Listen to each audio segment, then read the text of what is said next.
Greetings and salutations, movie nerds. Oh my goodness, I missed you guys so much. My name is Gilbert Ibarra, and welcome back to the Attic Review. So, like I said, I missed you guys a lot. Before we get into this review, I'm going to start with a little story on how we get into this choice selection today. So, I lent out a movie in good faith for a coworker to watch. So, hoping they enjoyed that film. Apparently they did. So much so that I never got it back. It's okay because that's why I have Zia Reggers to save the day. I found this movie again because this movie is so amazing to me. Without movies like this, we wouldn't be enjoying The Walking Dead or 28 Days Later, all these other Z Ward movies that we love. What movie are we talking about? Glad you asked. We are talking about Night of the Living Dead. Hold up though. If you notice, we're not talking about the 68 George Romero classic. Not today, family. Today I'm talking about the directorial debut from Mr. Tom Savini and starring in his first horror role, Tony Todd, Mr. Candyman himself. This is the 1990 version, and I'm going to start relaxing and stretching right now because I might say some fighting words. I feel that this 1990 version is better than the 68. Now, before you start attacking me, let's look at the cool poster and let me make my case. Check out the poster. Are you guys still mad at me? Whew, I hope not. So I said some big names earlier. I mentioned George Romero, Tom Savini, and Tony Todd. All right, if you don't know these names, you better ask somebody, son, because these are absolute legends in the horror field. Romero, okay, I'm so sorry. Mr. George A. Romero brought us Night of the Living Dead in 1968. A black and white, just, I can't emphasize this enough, how much of a landmark this film is and what it did for other zombie lovers that like to make scary films. We were blessed later on with 28 Days Later, 28 Weeks Later. I know everyone loves The Walking Dead, Fear the Walking Dead. And of course, I go back to this would not be possible without Mr. George A. Romero's work. Okay, now that I'm done kissing his behind enough, let's get into the other two names that I mentioned. Mr. Tom Savini. If you don't know him, again, you might know him from Dusk Till Dawn. He played Sex Machine. Check him out. There's Tom Savini, all right. Not really known so much for his acting, even though he's done a lot of horror roles. Not really known for his directing because he's only done a handful. He is primarily known as a legendary special effects and makeup guy. If you've ever seen Friday the 13th, you can thank him for that awesome blood gushing out of his throat from Kevin Bacon work. He also did some work in The Prowler as well. So Mr. Savini is a big name. To go along with that big name, we've got Tony Todd. Now, quick story. When I watched this movie when I was younger, I was like, oh, there's Candyman. But I didn't realize that this movie came out, the reimagining came out in 1990. Candyman didn't come out till 92, so honestly, I did not know that this was his horror debut, which is pretty cool. If you don't know who Candyman is, now you do. Check him out. Alright, now that we've established those names that I've been blabbering on about, let's talk about the synopsis of the film. It's your basic standard zombie film where we have a couple of survivors meeting up in an isolated area at hopefully, a nice solid building. Because, normally we'll see like a mall or a store. In this case, we have a farm. We've got Barbara, who was at a funeral.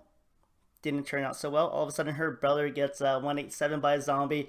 She runs off into a farmhouse. It's not better there. She runs into Ben, Tony Todd, and together they find other survivors at the farmhouse. We should all work together to survive the night against the zombies, right? Wrong.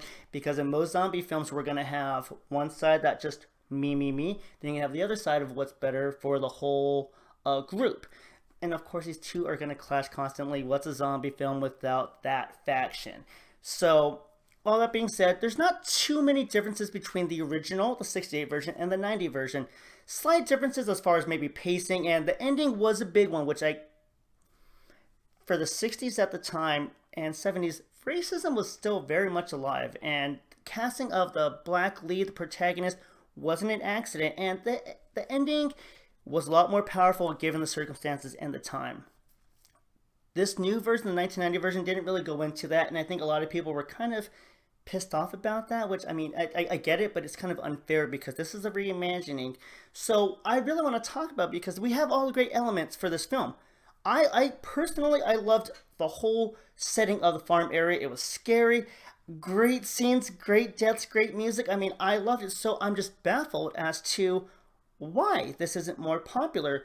And just given the star power that it had in Savini and Tony Todd, and I would imagine the blessing of George Romero, because this film was fantastic.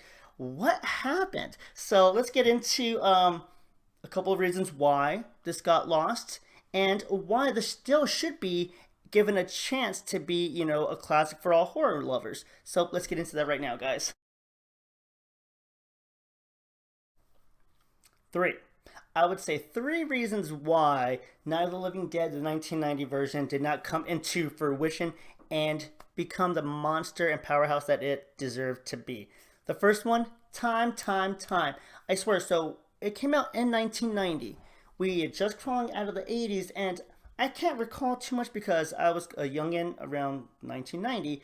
But when I'm trying to look back at everything as far as history and tales about releases of horror films, it seemed like a dull time, and it just I always talk about up until '96. Like once we crawled out of the '80s, there was a very low point of releases and reception from the audience as far as their thirst for new horror and stuff like that. So I think it was a lull, and then at the same time, people hear that they're remaking a classic.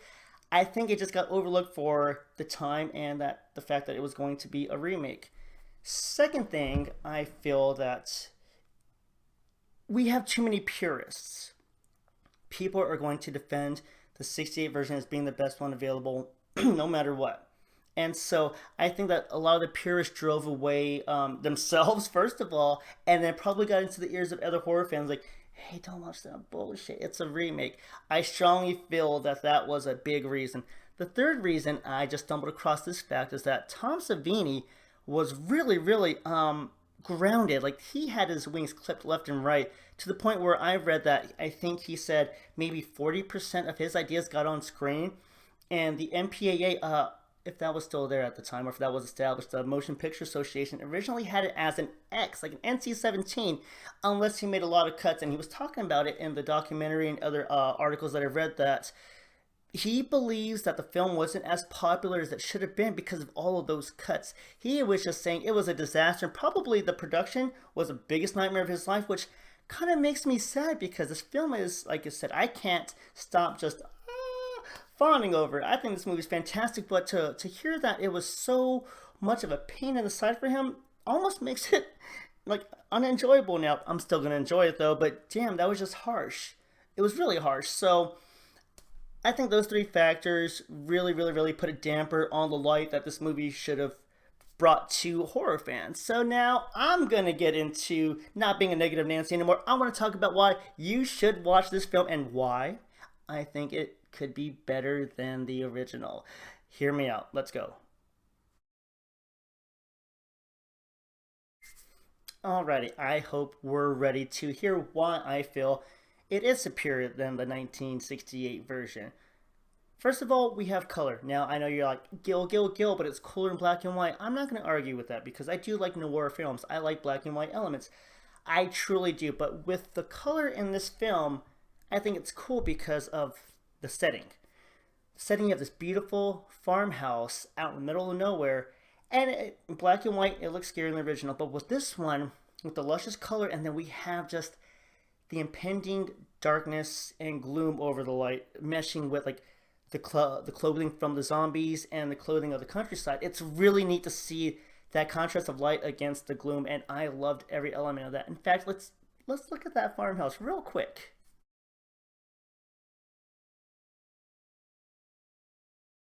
Yeah, spooky ass farmhouse.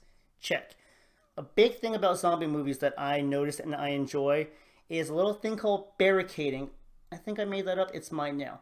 But with that term, it encompasses, we're trying to get away from these lifeless motherfuckers, and we want to survive like a motherfucker. So we get into a house, a store, farmhouse, whatever, and we want to barricade ourselves. We want this impenetrable. Like, we don't want to be penetrated by zombies getting into the house. You know what I'm saying.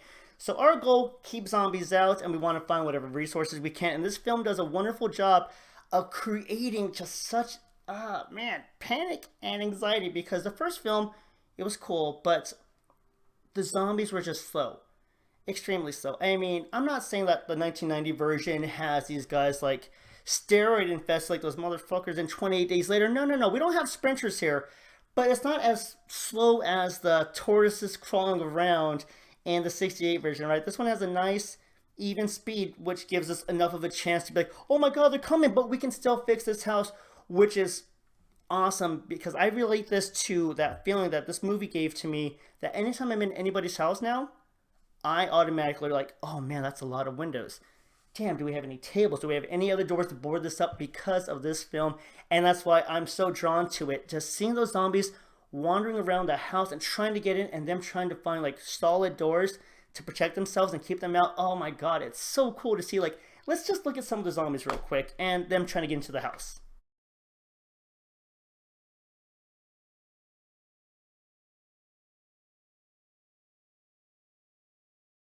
Again, man, beautiful house. And let's look at some of those zombies trying to get in and god, it's scary. Look at it. Spooky location. Double check. Scary, anxiety inducing situations. Of course, zombies chasing you in a farmhouse. There it is. Now, one of the big things too about this movie is characters. The one that stands out the most is not Mr. Tony Todd, but is the actress Patricia Tallman portraying Barbara. Now, we all remember Barbara in the 68 version.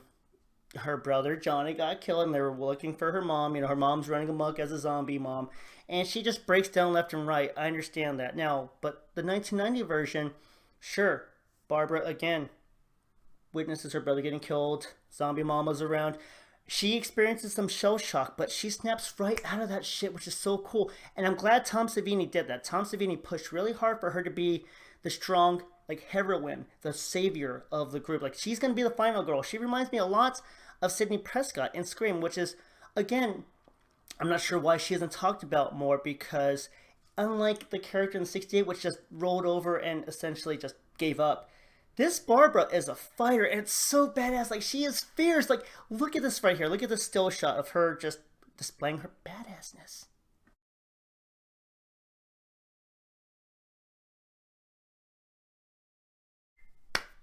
That's a badass final girl if I've ever seen one. And seriously, I could compare her to maybe Sydney from Scream or Erin from Your Next. Oh god, if I said that name wrong from Your Next, please don't roast me too hard, guys. It's been a long day.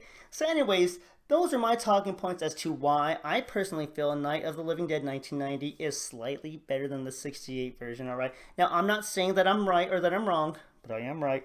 However, I'm hoping that my words can hopefully inspire you guys to take a gander at this movie and judge for yourself to see which one might be better or if they're just both great movies. Alright, guys? I do this every time. I'm so sorry. Please click like and subscribe.